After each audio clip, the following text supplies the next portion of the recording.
Today, we will be discussing with you the system unit and its components. We will also teach you how to set up a computer. The components are CPU, motherboard, RAM, SSD, power supply, and a computer case. What is a CPU?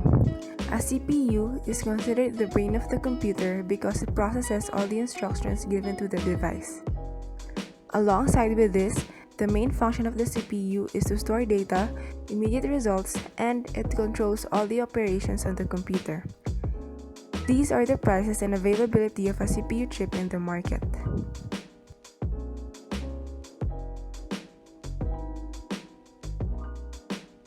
Next is the motherboard. The motherboard is the main circuit of the computer and connects all parts of it. It is the central backbone of the device and acts as a platform where all various expansion slots are available. Additionally, this is also responsible for the coordination in various devices in the computer. These are some of the motherboard brands you can check out on different marketplaces. Next up is the RAM, or Random Access Memory, which is a volatile one because it only stores the memory you would be needing at the moment. Think of it like working on a desk. Some of the things you need are on top of it right now, while some of the things you would not be needing is inside a drawer or a folder. If you need to buy a RAM, or if you're looking for one, you can check these brands out. Now, what we have is the SSD, or which stands for Solid State Drive. Unlike the RAM, it is a non-volatile memory because it stores data whether the device is on or off. It allows you to access data and information quickly and can boost your computer's performance. You can check these brands out in different marketplaces. The second to the last component of the system unit is a power supply. From the word itself, a power supply is a hardware component that supplies power to an electrical device. It receives power from an alternating current or direct current. To add, most laptops have a battery pack that holds power when unplugged from a wall outlet, while desktop computers draw power from an electrical current. Here are some suggestions we pulled out for you. Lastly, the computer case is what holds all of these components. These are the brand suggestions we have for you. And we hope that you learned something from the discussion of the components of the system unit. Next up is we will be teaching you how to set up a computer. Bago tayo magsimula mag-build ng system unit, alamin muna natin ang mga helpful tips sa pagbuo nito.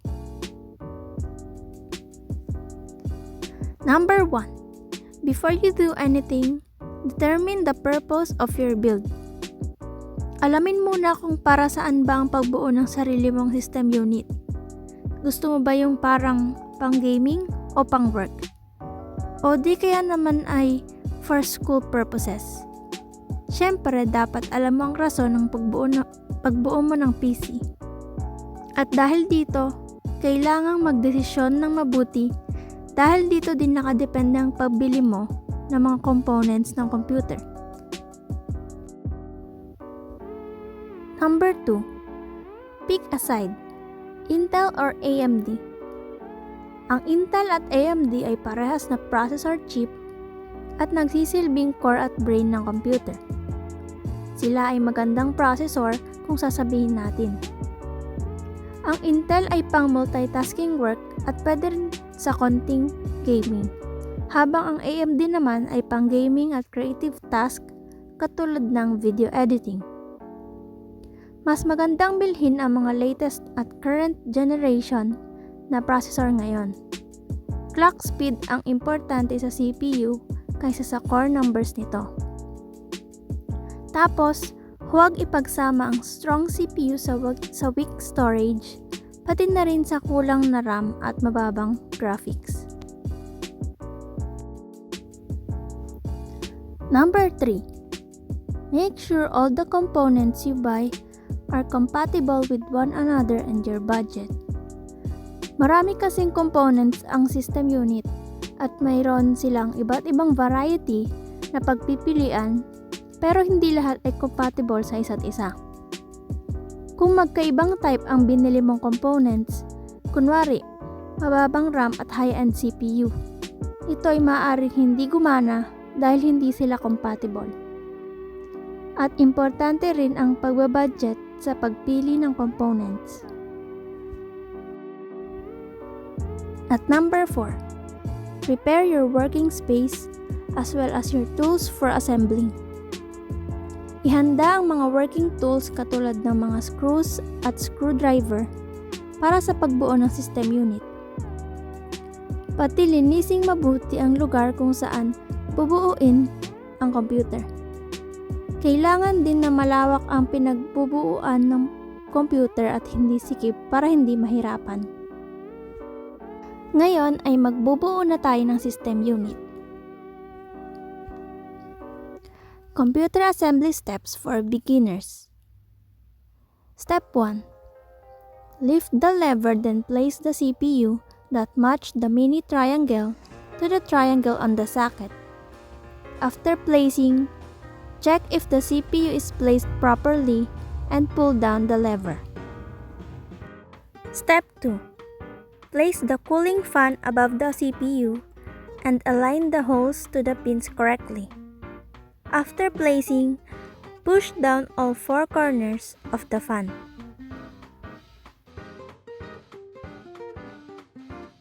Step 3. Check the back if it pinned correctly. Step 4. Grab the 4-pin connector of the fan and put it in the CPU fan that is labeled above it. Step 5.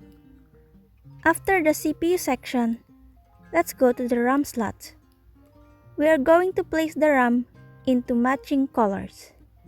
Match the notch of the RAM or the little space in the center of RAM along to the notch of the slot. Align the RAM to the slot and make sure it is placed correctly. Push down the both sides of RAM. Do it to the second RAM as well and make sure that the clip of the slot does hook into the RAM. Step 6. Grab the I/O shield which came with the motherboard and put it in the back of the case, then push the 4 corners. Step 7. Place the motherboard inside the case and be careful aligning it to the holes. Screw the sides of the motherboard and check the manual of it to know how many screws do you need to use to the case. Make sure that the screws are firm but do not screw them too tight. Step 8. Grab the 24-pin cable and plug it into the 24-pin socket. Step 9.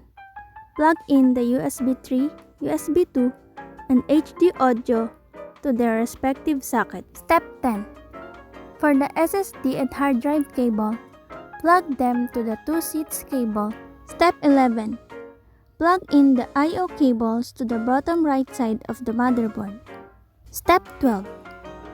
Grab the SSD and place it inside the SSD bracket and screw it with 4 screws each sides. Step 13. Install the SSD to the cable of SATA power and to the connector and plug it in. After plugged in, screw the SSD to its place. Step 14. The hard disk drive. Grab it and place it to its case and screw 4 screws to the screw holes. Step 15. Install the hard drive by sliding into its bracket and align the 2 sides, then screw it. Plug in the SATA power and the connector to the hard drive. If you're on a budget, you can skip having the graphics card to your system unit. But I will show you the next step how and where to place graphics card. Step 16. Unscrew the second PCI cover that is in the back of the casing. Step 17. In installing the graphics card, start by pushing down the clip under the fan. Step 18. After doing it, you can now align the graphics card firmly. Push it until the clip makes a sound of snap. Step 19. Plug in the power connectors of the graphics card. This will be connected depending on how much power the graphics card will be using. Step 20. The power supply is placed under the graphics card and you need to fix and align the cables properly so that it will not be messy when plugging into the sockets. Plug in all the cables to their matching slots. Slide the power supply and screw the back of it using 4 screws.